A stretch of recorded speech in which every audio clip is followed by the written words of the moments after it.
There's one thing about your home that determines how warm it feels, how much your energy bill is, whether your kitchen feels depressing at 8 a.m, and whether your garden is actually usable. And almost nobody checks it before buying.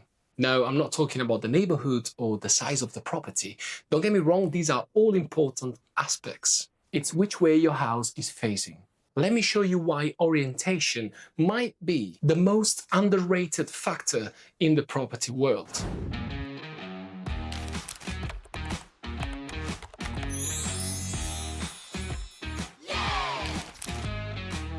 The sun rises in the east and sets in the west. You knew that. South-facing rooms sit in the sun's path. They catch light in the morning, hold it through the middle of the day, and keep it into the afternoon. On a clear day in winter, a north-facing room might not see direct sunlight at all. Now, this isn't the same experience everywhere in the world. The US spans roughly 25 to 49 degrees of latitude. In Miami, even in December, the sun climbs reasonably high in the sky.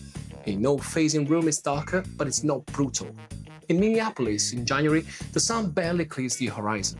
A north-facing room in Minneapolis in January isn't just dim. It can feel completely sunless by mid-afternoon, even on a clear day. There's another thing that normally surprises people.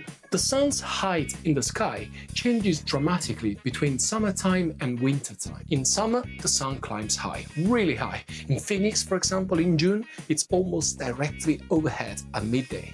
That steep angle means your roof overhang, even a modest one, can block direct sunlight for entering south-facing windows entirely. The room stays cool, so the geometry works in your favor in this instance. In winter, the same sun is low. In a cold climate, for example like Denver or Chicago, this is actually a feature. It's free passive heat in the months you need it most. Architects who understand this design for it deliberately. But in a hot climate like Texas or Southern California, a south-facing bedroom with no shading strategy and no deep overhang can overheat badly in winter too. I remember Texas very well because I had my very first internship in Dallas. That was 10 years ago, actually 12 years ago, and it was impressively hot. The important thing to remember about orientation and how it affects your property is not just about the amount of light that you receive. That's obviously a very important feature, but it's about the heat that generates. Light is immediate, but heat is more slow. A room that gets hours of direct sun doesn't just get bright, it accumulates warmth in the walls, floor, and furniture. That warmth releases slowly, often hours after the sun has moved on. A well-oriented room with good thermal mass, for example stone or concrete, can stay warm into the evening without any heating at all. Conversely, a poorly oriented room that relies on electric baseball heat to compensate costs money every single day. Over a 30 years mortgage, I believe that adds up quite significantly. Let's have a look at the effects of light into each one of the rooms of your property. Speaking of light, this video is sponsored by Foreo, and more specifically their fantastic FAQ202 silicone LED face mask. And the reason why I actually wanted to work with them on this video is that while I spend time thinking about how light affects our homes, my partner Laura has found a beautiful way to bring clinical light therapy to her face, which is a much more elegant solution, quite frankly. So I've just started using the FAQ 202. Honestly, the first thing that got me is how light it was. I keep expecting it to be heavy, and it's just not. It's flexible silicone, so it actually moves to your face, which means the light reaches everywhere evenly. It has 8 different LED wavelengths. Each one targets something different. The red light is for anti-aging, fine lines, collagen production. The blue tackles blemishes. Near infrared goes deepest. It penetrates beyond the surface to help with sagging and sunspots. Before I put it on, I use the FAQ Red Light Peptide Serum. It's specifically formulated to amplify the LED therapy. It optimizes LED performance with photoreactive active ingredients. They're actually working together. The other thing is it's wireless, so I can just sit here, catch up on something, and my skin is being treated. Clinical results at home, basically. I've been using this for a few weeks now, and honestly, the difference in my skin is noticeable. My complexion looks brighter, my fine lines are softer, and my skin just looks more even overall. It's become part of my evening routine. and it feels great to do something good for my skin. The Wunschke and Matuszka 2014 study is a peer-reviewed randomized controlled trial published in Photomedicine and Laser Surgery. It found that red and near-infrared LED light treatment led to measurable improvements in fine lines, skin roughness, and collagen density in the participants. So this is why this mask works. And it works very well. Foreo are currently running a summer sale, and we've got a 30% discount code, 30 Lorenzo. Just see it below, which gets you 30% off on almost all Foreo products. And that includes also already discounted items. The code is only valid for 30 days, so don't sit on it. Link is in the description, code is 30 Lorenzo. The bedroom. East facing is the answer, and the reason is biological. Morning light suppresses melatonin and tells your brain the day has started. An east-facing bedroom does that naturally every morning without an alarm. The sun also moves away from the room as the day goes on, so by the evening it's had hours to cool down, which really matters because your body needs to drop its core temperature to fall asleep properly. West-facing sounds appealing until you live in it. In summer, that room has been collecting heat since mid-afternoon. At 9 p.m. the walls are still radiating it. Curtains block the light, yeah, that's fine, but they don't remove the heat that's already soaked into the room. It's the single most common orientation complaint from homeowners, and almost none of them made the connection when they were buying it. Remember that east is ideal. Southeast works well in cooler climates. West is sort of manageable in winter, but definitely problematic in summertime. North stays cool and consistent, which is fine in warm climates, but really not great anywhere else. The kitchen.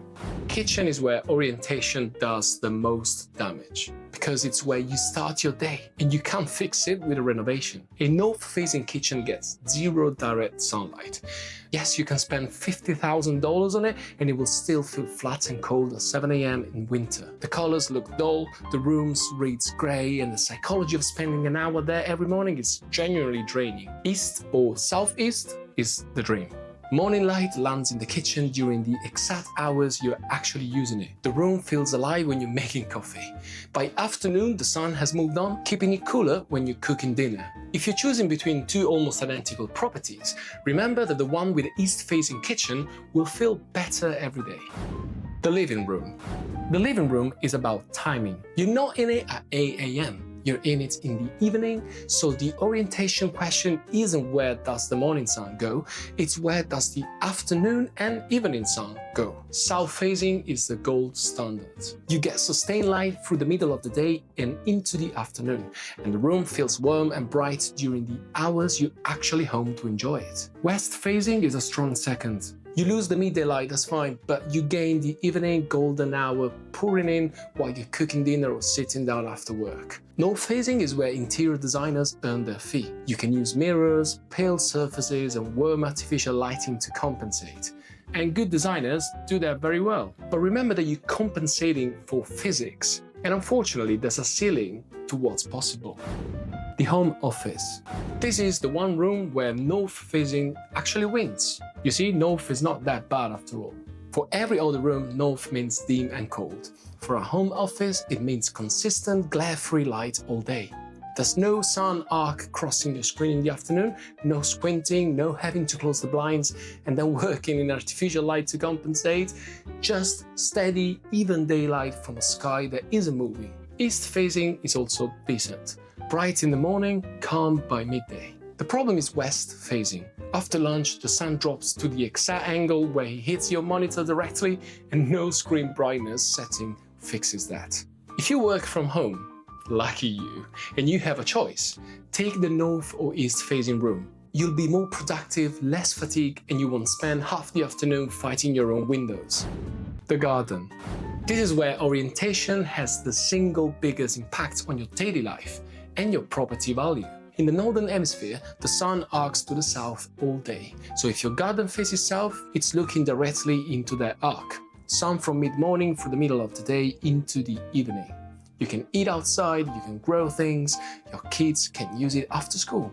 If your garden is facing north, then your house is in between the garden and the sun. which is not ideal. You're left with whatever light spills over the roofline, which in winter, when the sun is low, can be almost nothing. A south-facing garden commands a real premium because it's fundamentally different product. One garden you live in, the other one you just look at. The problem is that no amount of money fixes this. You could spend $50,000 on porcelain paving, outdoor kitchens, mature planting, you name it. But the shadow still arrives at 2 p.m. and doesn't leave. The sun doesn't really negotiate with your contractor. So before you buy, find out what way your garden faces. How to check before you buy. So in my own opinion, there's 3 ways to do this, and none of them require anything in addition to your own phone. Number 1 is Google Maps satellite view. Pull up a property and look at where the shadows fall. Other than the satellite view, I suggest you to go into street view so you could check at different times of the day, checking the timestamps. That's even better. Second, you can download Sun Seeker or a similar sun position app. They're free. You can point your phone at any property and it overlays the exact arc of the sun across the sky, where it rises, where it sets, and where it is at any specific hour of the day or the year. I suggest you to take that to the viewing, really. The estate agent will give you a look, that's fine, you can ignore them, but you'll be making a more informed decision than almost every other buyer through that door. Third, visit in the afternoon. Most viewings are scheduled in the morning, and that's not an accident. Morning light is flattering to almost any property. An afternoon visit shows you where the light actually goes when the day matures, and it will immediately confirm or contradict anything you've been told about a south-facing reception room, if you are already in the wrong house. Now, if you're watching this and came to the conclusion that your kitchen, your living room, and maybe one of your bedrooms are all facing north, you're not alone and you're not stuck. Roof lights are the most effective single intervention for a dark home. Light from above is stronger and more consistent than light through a vertical window, and it works regardless of which direction your roof faces. Roof lights are not cheap, but the impact is transformative and immediate. For lighter interventions, I suggest you put in mirrors opposite windows to double the effective light in a room. Colors matter more than you think. Warm, creamy whites reflect light around a north-facing room in a way that cool greys actively fight. And finally, glazed extensions, like the one I've got here, which in the UK are called conservatories. Even a modest glass rear extension pushes your living space into the garden and floods the back of your house with light it currently doesn't get. It's the most comprehensive solution short of moving. Yes, they get very hot in summertime and unfortunately quite cold in wintertime, but they do change the light of your home. Thanks for watching the video. Remember that orientation is permanent from the day the building goes up to the day it comes down. Before your next property decision, check the way it faces. Use the apps, check it in the afternoon and see where the shadows fall. If this video changed the way you see your property, even slightly, why don't you hit the like button, subscribe and turn on the notification bell? Because there's a lot more of this to come. Until the next one, ciao.